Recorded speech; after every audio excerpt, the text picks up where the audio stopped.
Major Lindsay and Africa presents Bouncing Back, conversations about resilience for lawyers.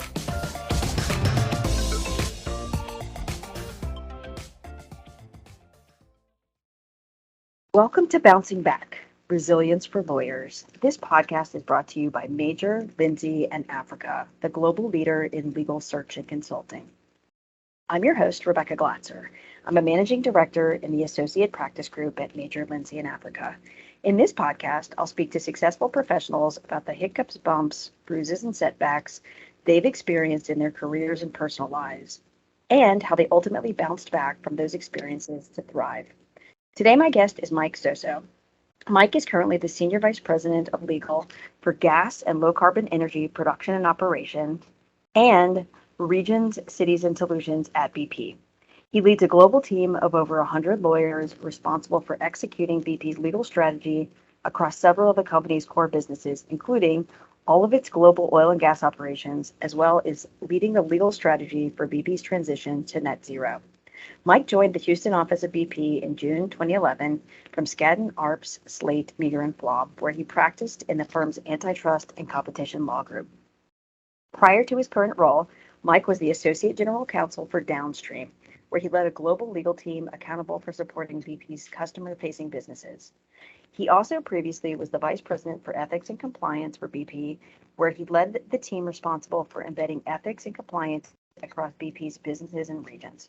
In 2013, Mike was a finalist for Global Competition Review's Corporate Counsel of the Year Award, and in 2014 was honored by being selected for Legal 500's inaugural list of top 100 corporate counsel in the United States. The Financial Times, Yahoo Finance, and Involve have named him one of the top 100 LGBT executives in the world. He is a frequent speaker on legal, ethics and compliance, and diversity and inclusion topics. Michael received a BS in economics and a BA in political science from Arizona State University, and his law degree with honors from Georgetown University Law Center. Mike and his husband currently reside in London. Mike, thank you for being here today. Thanks for having me, Rebecca. So I'll get right into it, given our time. You recently shared with me, Mike, that you lost your brother James last year. Would you share for our listening audience and tell us what happened? Sure. So my brother had been struggling with addiction and mental illness for a number of years. And unfortunately, those diseases caught up with him and he passed away at the age of 35 last year. And it was rather sudden and unexpected. And it was something that me and my family had been battling with very privately, as I said, for well over a decade, in part because I think with those two things, there's a lot of shame attached to them traditionally. And those that have family or personal battles with either addiction or mental illness oftentimes don't want to share that. And I didn't. And it was a painful exercise to go through the 10 plus years of dealing with it when he was battling with it. And it was certainly a painful realization when it all came to head. And he lost his battle with those and passed away rather suddenly. And so it's something that, it was deeply impactful. And since then, I've decided to speak openly about it and make some adjustments to my own life and certainly sharing more with my team and others I work with and publicly on how I think we can better manage these sort of issues going forward to help others not struggle with it privately. Yeah. Well, I'm deeply sorry for your loss. And, I can't imagine, especially, this is not the natural order of things, right? And so I'm very sorry again, to hear about that. What would you want our listening audience to know about your brother, Mike? I think what I like people to remember him by is he was incredibly bright. He was artistic. He was a musician. He could pick up a saxophone and listen to a song and play it without even reading music.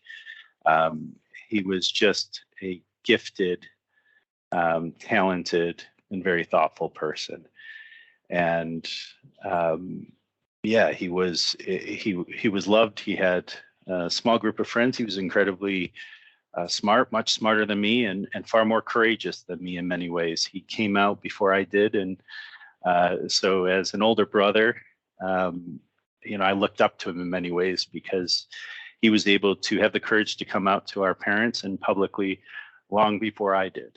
And so, I think those sort of elements, him being courageous and him being artistic, and he certainly left his mark on this world. Yeah, he sounds amazing. He sounds amazing, and it's lovely that you described him that way. The thing that you mentioned earlier in your comments, strikes me because there is this tension seemingly between work and our personal lives, and it's become very blurred, I think, especially post-COVID, with people working from home. I guess, sort of the old school view of this is we keep these things separate, right? There's a line we draw in the sand, right? And I think that, for lack of a better description, old school view of it, not only has changed in many ways, generationally because of the way people think about work. COVID has exacerbated some of this. The internet and how we do our work has kind of also melded and mushed personal with professional. And I know younger people have very strong opinions about, work is work, and I go to work and I do my job and then I leave, which is interesting. And then I know other folks, regardless of generation, who are like, to be my best self at work, I need to truly be who I am in whatever form or function that comes, whether that means being out at work or talking about my disability or talking about my loved one who has a disability, what have you. And I don't know if there's a right or wrong answer, right? We all have our sort of opinions about what that looks like. And I think it's an individual decision to be how much you share at work, how much you share with your colleagues, whether you befriend people at work or it's just work only. But I'm interested, in light of your ethics background, in light of, your life experience, what your thoughts are on that in terms of, should we be sharing at work? What should that look like? Should work be a safe space to share who you are, or, should it be work and work only? I'm interested in your thoughts on that.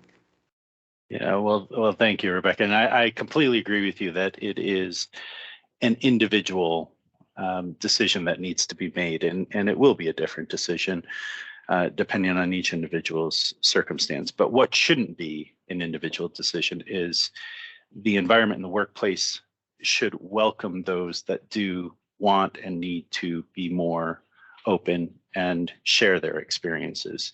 And I'll tell you, as a lawyer, our profession has not always been the best in this, right? So we come from a profession where we are expected to be perfect. We are expected to put our clients above all else.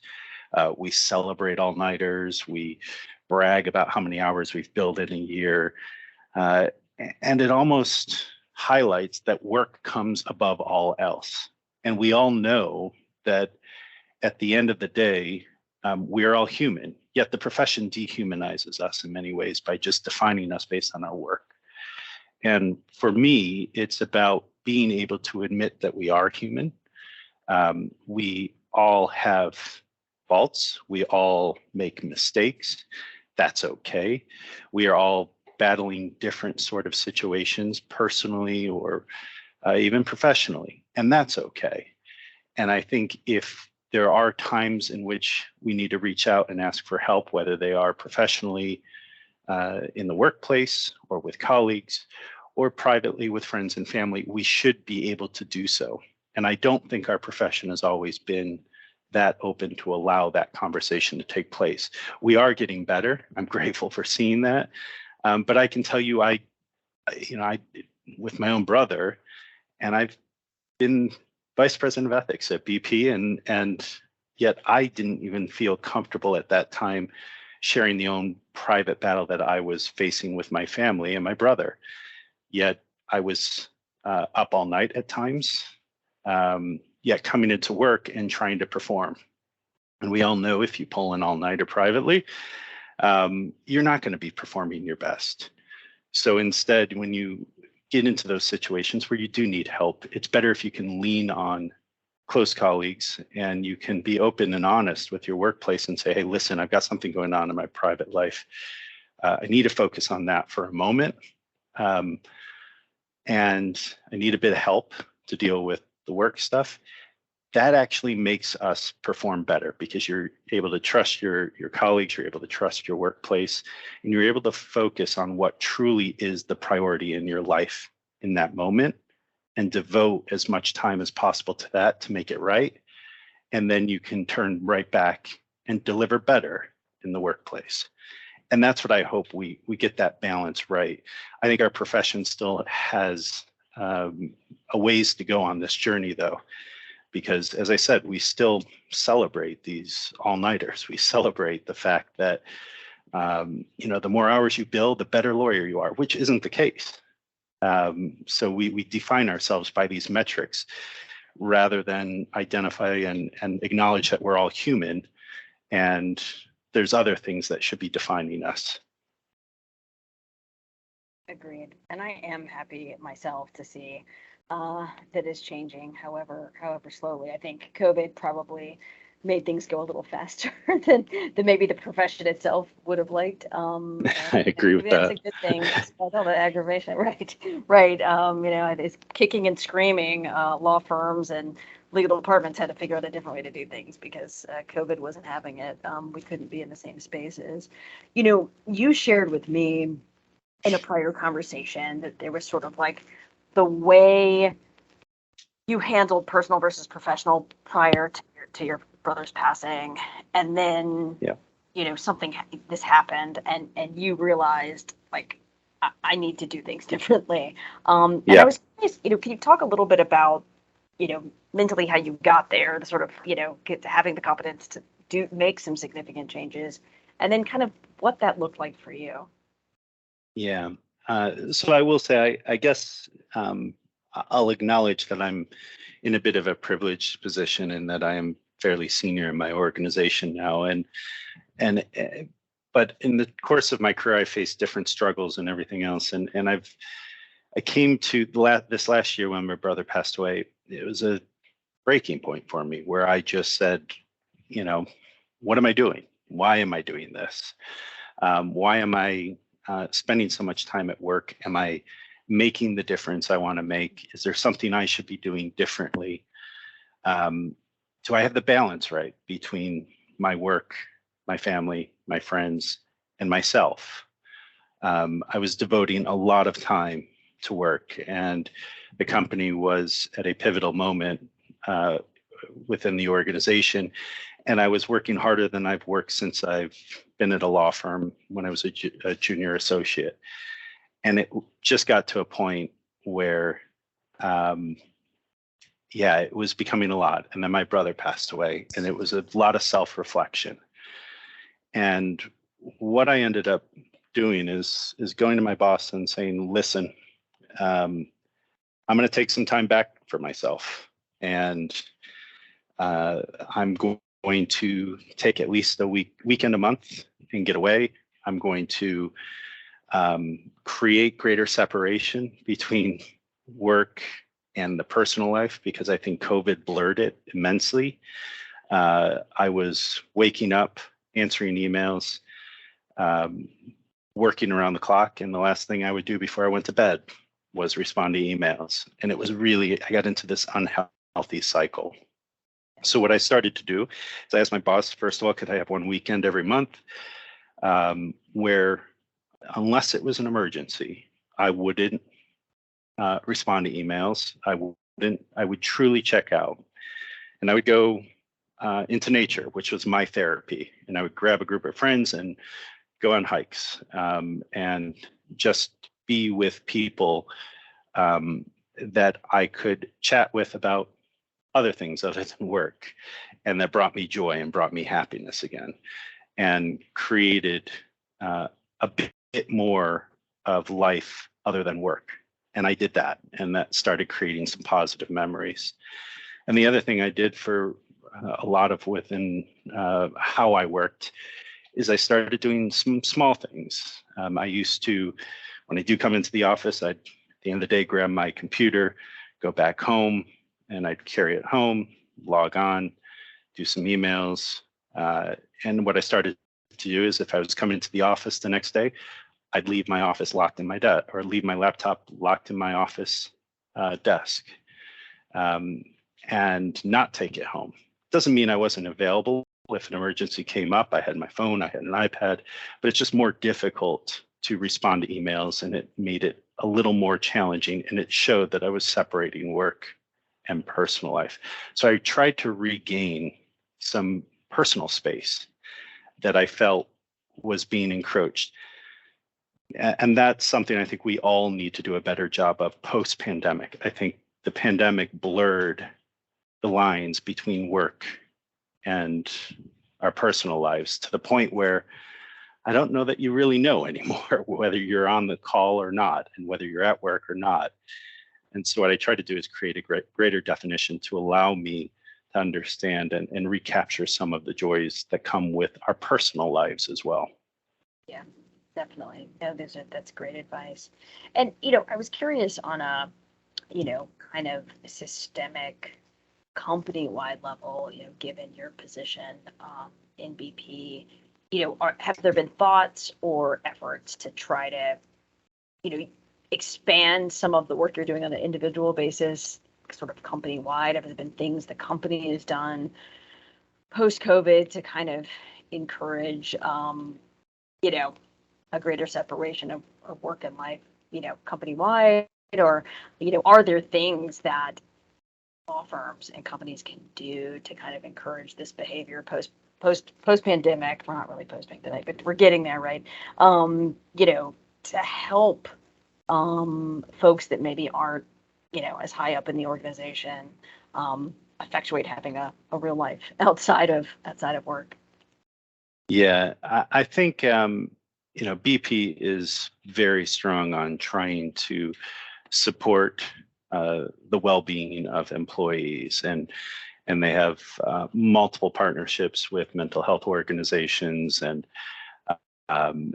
they've partnered with some of them to allow access for employees to get various mindfulness apps, for example. But the other thing I would say I've started sharing with my team and across the legal function, what I do. And I told them to do the same thing. I've tried to empower them to leave the laptop in the office if they're coming into the office the next day, to log off and don't take calls in the evenings. And if somebody schedules a call late in the evening, to simply decline it or ask, is it really urgent? 9 times out of 10, it's not urgent. We're a global organization, so people in trying to figure out where the best time zone is to schedule a call is challenging, and on occasion we need to do it. But somebody shouldn't be inconvenienced and have their personal life encroached on too often by the company. And I think we are very respectful and mindful of that, and we're trying to get better.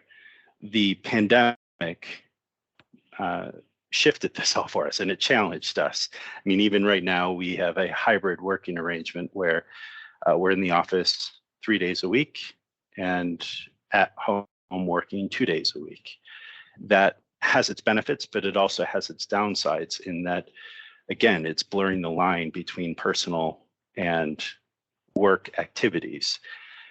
And what we need to make sure is we aren't abusing that as an organization, or certainly as a leader within that organization, that I'm not asking too much of folks when they should be focused on their family, friends, and their personal life. Definitely. No, it makes a lot of sense, especially as a leader in the organization, demonstrating what it should look like. Curious if you've given any thoughts. I mean, you're on the in-house corporate side of things, but you previously were at a law firm, a rather Yeah. large, and I was curious if you've given any thought to, you know, how the law firm side of this plays out, because obviously it's certainly more difficult for junior associates to kind of flex their muscles. Although some people are doing it, and I'm impressed with the courage that Yeah, agreed. recent law grads are showing in the marketplace and saying, look, I'm not going to do that. I want to spend time with my kids, or I want to spend time with my spouse or my dog or my friends or whatever. Curious, I mean, have you given any thought to like ways in which law firms can effectuate a better work-life balance? Because obviously, they're sort of beholden to their clients and what their clients' needs are and that sort of thing. But I was curious about that. Yeah, and I've had a lot of conversations with partners at firms about this, and certainly those firms that we engage. I wanted to make sure that I was delivering the message that the expectations I have on mental well-being and work-life balance weren't just for my team, but that I wasn't taking advantage and simply supporting my team and then putting undue pressure on associates at the firms that we were engaging. So I made it very clear what my expectations were, and have had a lot of conversations with some of these law firms. And we've talked about how they can improve within the law firm space. And one of the things I've personally done is I've said, if we ask for a timeline and you think it's too ambitious, simply ask if we can adjust the timeline. If a timeline is going to force somebody to work absurd hours, ask for an adjustment or ask if it's absolutely necessary. A lot of times clients simply say, hey, can I get an answer by the end of this week? And there's really no reason we need an answer by the end of the week. We don't know how much work is going on behind the scenes until we ultimately get the bill or the invoice. So if it is going to take a lot of effort, it is going to put a lot of pressure on an associate or partners at the firm, simply pushing back and say, hey, listen, how firm is that deadline? We might be able to get you something that is a bit more baked, a bit more confident in the response if you give us an extra week. 9 times out of 10, I'd say absolutely, that's fine. So that's number one, is being open to a conversation around timelines on the work that we are asking firms to engage in. Number two is being very clear about the number of lawyers that we need and saying that small teams working around the clock are not what we're asking for. Be honest with you, associates that are working incredibly long hours are probably not delivering the best value to me or BP.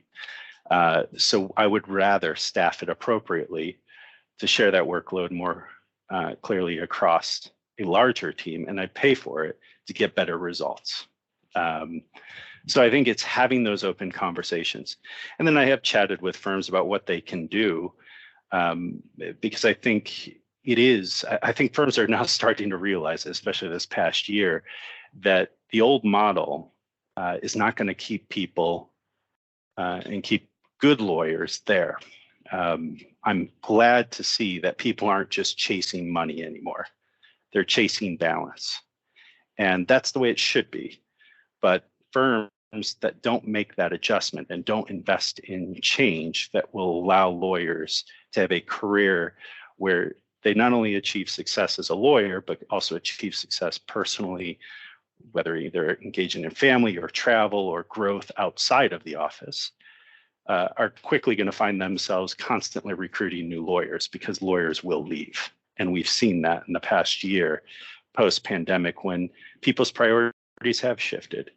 So I think some of the things law firms can do is allow people to work from home on occasion, being flexible with hours. Do you really need to be in the office 9 to 5? Maybe somebody else, maybe there's childcare drop off or pickup, and it would be better for a lawyer to start working at 6 a.m. to 8 a.m. and then take a 2-hour break and then go back to work.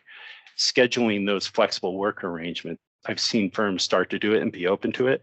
And I think lawyers are far happier now.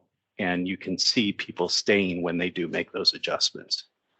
That's right. That's right. No, I totally agree with you. I had some conversations in 2021 where people were telling me the numbers, the hours that they were billing for the year. And it was just like beyond when you get into 26, 27, somebody told me they were billing like 3,000 hours. And I'm like, I don't know that is, if that's true, and you start doing the math on that, like you're basically never going home. Like you're going home to take a shower, change your clothes and come back. And my question would be, how many of those 3,000 hours are really good hours? So Right. I'd rather have somebody bill 1,800 or 2,000 hours, strong hours, than 3,000 crap Right. hours, I if mean, I'm I was honest with thinking, you. I mean, we had multiple people telling us this, and it's like, we are not automatons. We can't work 24 hours, 24/7, 365. We need sleep. We are human. We need social interaction. We need to eat, etc. Those are needs, not wants. And I was just thinking to myself, like, I feel like we have potentially reached the limit of what associates can do and should be asked to do, and this is not sustainable. Like you can do it for a period of time. You will possibly feel the effects of it, but long term, this cannot go on. People will just burn out. They'll start having health issues. Like it's not Agreed. work. And so we need to figure out how to do it a better way. And like you said, perhaps spreading the work across more associates so everyone has a lighter load, having flexible work arrangements. I'm seeing more and more firms doing like, do you want to work fewer hours? Great, we'll have a reduction in salary and you can work, 1750 or 1850 and or whatever it is. I've seen in some instances 1550 and 1650 for a lower salary so that you can have, and we again can have maybe a couple of people in our department doing that so that the work is spread across other people and you can fashion a life that works for you and your family in your personal circumstances. So now that makes a lot of sense. One of the things that we talk about in this podcast, Mike, is resilience and what that means. And there's a little bit of debate about what that means and whether resilience is a good thing or not. But in preparation for starting this podcast, I did some reading. I'm a little bit of a nerd that way. Some academic reading of, where does resilience come from? Is it innate? Is it learned? This kind of thing. And a lot of the academics have done work basically saying that, it's something that's learned. You can have a stronger sort of innate resilience, but it can be learned. And that a lot of times folks that are very resilient see some form of resilience in their childhood or youth. They've seen examples of parents or grandparents or friends or neighbors being resilient or unfortunately they were bullied or picked on as children, and this is something they learned from and they grew, and as they got older they learned to take those skills and apply them to their lives. I was curious, you're clearly a resilient person given what you've been through in the last few years and getting to the sort of level that you're at, and I was curious where do you think that comes from for you? Yeah, it's a great question. I think a lot of it is I've been lucky to have people in my life who have been willing to listen and help me through challenging times. And so I don't claim to be resilient on my own, I suppose. I would argue that resilience can and maybe should be a team effort, and it can be a family effort, and it can be a friend group or a social group, or it can be indeed even a workplace success. And what I'd like to do is here at BP help create an environment that allows all of us to have that resilience by allowing people the freedom to speak up and ask for help when they need it, to, if they want to, share what's going on in their personal life, and even provide resources that maybe people think workplaces shouldn't offer, whether it's, if they've got an ailing parent and trying to find a care worker for them. That's taking time out of somebody's day, and certainly occupying a lot of stress and space in their mind. And if I can find a way to help identify a series of care workers by sourcing that, it's a way that we can help make that employee and certainly the broader community more resilient.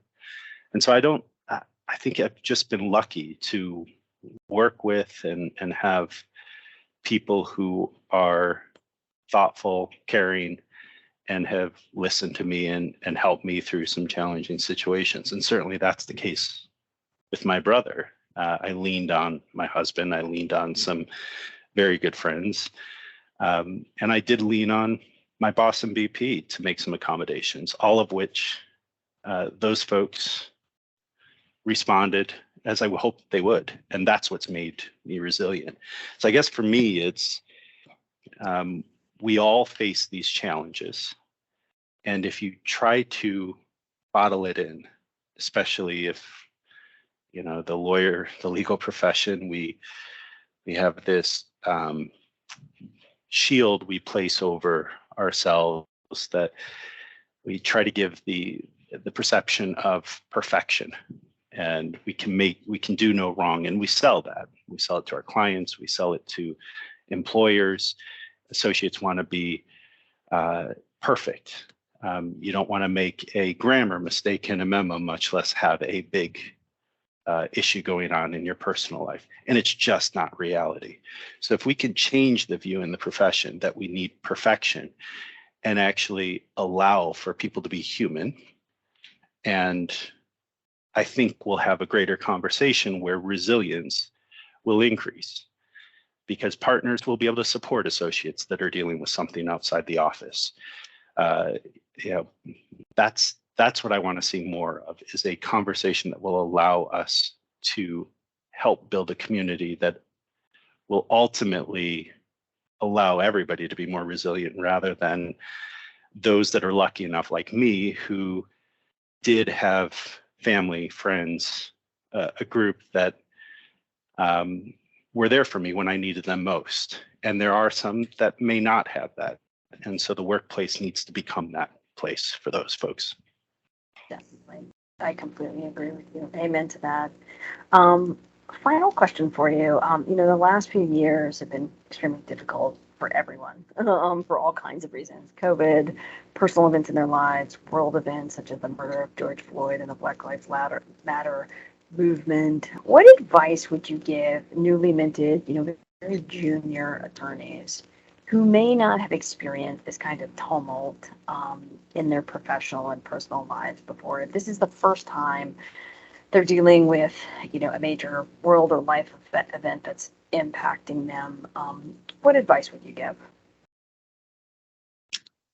I would say it's okay not to know all the answers professionally or what's going on in the world. Actually embrace that uncertainty and the uncomfortableness. Don't be stressed by it. Instead, welcome it, because it's how we grow. But you have to be willing to engage in conversation to do that, and you have to be open to listening. I think a lot is going to be thrown at us within the office and outside the office. And if you listen, if you're willing to learn, if you're willing to grow as a person and understand more, then I feel as though we will be far better off than if we feel stressed and feel done to, which is oftentimes, I think, what we're felt like. We have to get something done. Client has told us to do something. This is being done to me. You just sit back and say, hey, this is an opportunity to grow. This is an opportunity to listen. There's change happening. That's not a bad thing. Let's see where this goes. And chat through with people, whether at the office or those you trust outside the office, when you are really stressed. Don't hide it. Don't try to be perfect.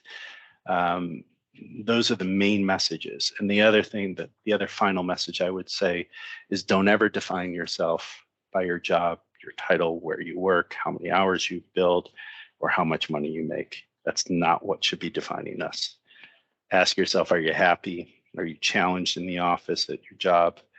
Are you creating value? Do you make a difference? If you can answer those questions positively, then you're a success. I don't care what level in the organization you're at. There are people I look up to that are 3 or 4 years out of school right now, and I consider them somebody that I'm trying to become. So for me, it's try to listen and learn, and don't be too, it sounds cliche, but just don't let it stress you. Welcome the uncertainty and uncomfortableness that is out there. Great advice. That's great advice. Well, Mike, thank you so much for giving me your time and being so open and honest with me and our listening audience today. I know they will get a lot out of this conversation. I certainly did, and I really appreciate your time. Well, thank you, Rebecca. I've enjoyed chatting with you, and I look forward to listening to some of the other podcasts as well. Thank you so much.